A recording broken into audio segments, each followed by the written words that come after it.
Si on va voir les styles de caractère, on va trouver donc le style de caractère grande lettrine. Menu texte, style de caractère. Il est là. Voilà.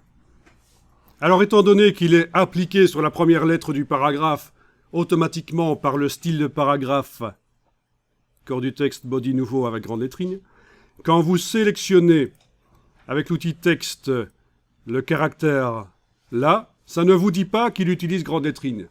Mais en réalité, il l'utilise vraiment.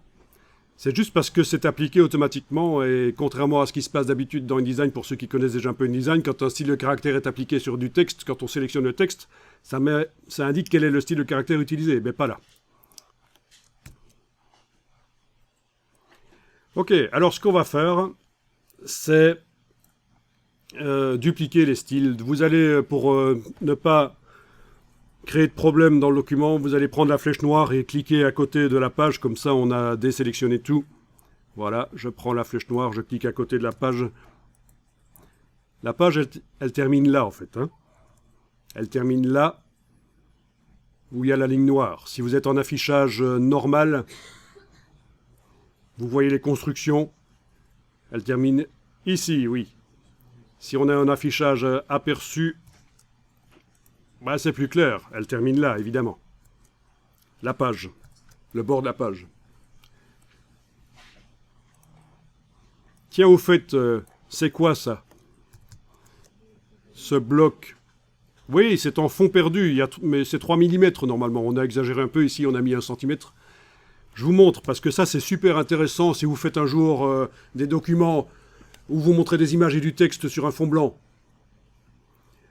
Vous allez pouvoir faire en sorte que les images aient l'air plus contrastées et péchues au niveau de la luminosité que ce qu'elles ne sont en réalité.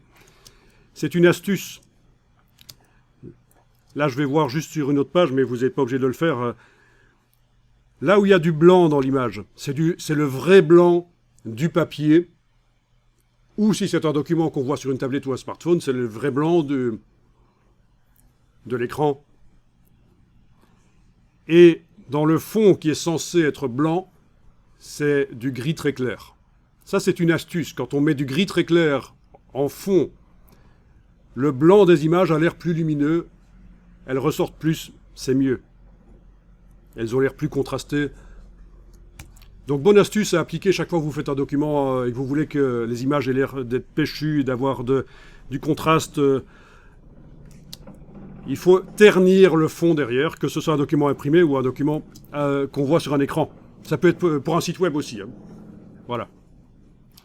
Quand c'est pour un écran, je vous donne même l'astuce que le texte noir ne doit pas être parfaitement noir, il doit être plutôt gris foncé. Parce que sinon, il sera trop contrasté, le texte, là, ça va vibrer, ça va être désagréable à lire. Ça, c'est quand on affiche pour un écran, on fait un site web, on fait une application pour smartphone, tablette, le texte noir est plutôt gris foncé. Ça, c'est encore une information supplémentaire que je vous donne. Si vous voulez, vous pouvez aller dans la palette des calques, menu Fenêtre calque, Window Layers, dans la version anglaise. Et vous avez ici un calque qui s'appelle fond de page. Si vous l'enlevez, vous allez tout de suite voir que le gris disparaît. Je veux dire, si vous enlevez l'œil en face. Hein. Voilà. Bon, il y a un cadre gris sur ces images, mais enfin, ça marche quand même. Le principe est là. Là, il n'y a pas de cadre gris. Il n'y a pas de cadre gris sur celle-là.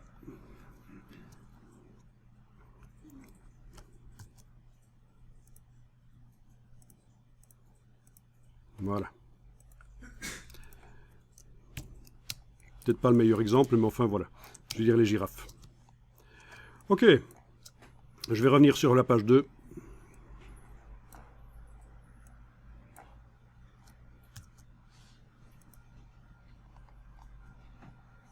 C'était une petite parenthèse